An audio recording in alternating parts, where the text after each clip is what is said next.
তুমি আমার জন্য গলা পানিতে নামো, আমি তোমার গলাটায় সুন্দর করে পাড়া দিয়ে পানির নিচে ডুবাই তোমাকে মারে ফেলবো। রাজধানী থেকে অভিনেত্রী ও মডেল রিধির মরদেহ উদ্ধারের ঘটনায় চাঞ্চল্যকর তথ্য সামনে এসেছে। প্রেম ঘটিত বিষয় নিয়ে ঝগড়ার জেরে শনিবার ভোরে রিধি নিজেকে শেষ করেন বলে প্রাথমিকভাবে ধারণা করছে পুলিশ। ওই সময় কথিত প্রেমিককে ভিডিও কলে রেখে এই অভিনেত্রী আত্মহত্যা করেন বলেও দাবি করেছেন পরিবারের সদস্যরা।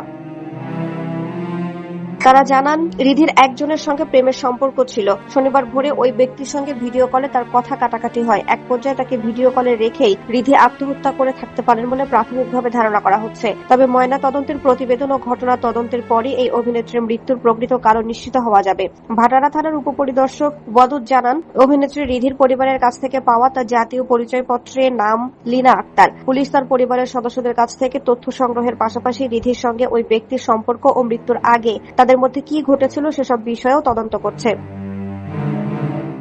এর আগে শনিবার ভোরে সিলিং ফ্যানের সঙ্গে ঝুলন্ত অবস্থায় অভিনেত্রী ও মডেল রিধির মরদেহ উদ্ধার করা হয়। মডেলিং এর মাধ্যমে সবিজে পরিচিতি পান তিনি। পরবর্তী সময়ে অভিনয়ে নিয়মিত কাজ করেন। বেশ কয়েকটি নাটকে অভিনয় করে দর্শকের নজরে আসেন এই অভিনেত্রী। তার অভিনীত নাটকের মধ্যে উল্লেখযোগ্য হলো এখানে মানুষ বিক্রি হয়, বহুরূপী, ডাবল হানিমুন ও সুন্দরী। এছাড়া সোশ্যাল মিডিয়াতেও বেশ সক্রিয় ছিলেন রিধি। বিভিন্ন সময় তিনি তার কাজের ছবি প্রকাশ করতেন।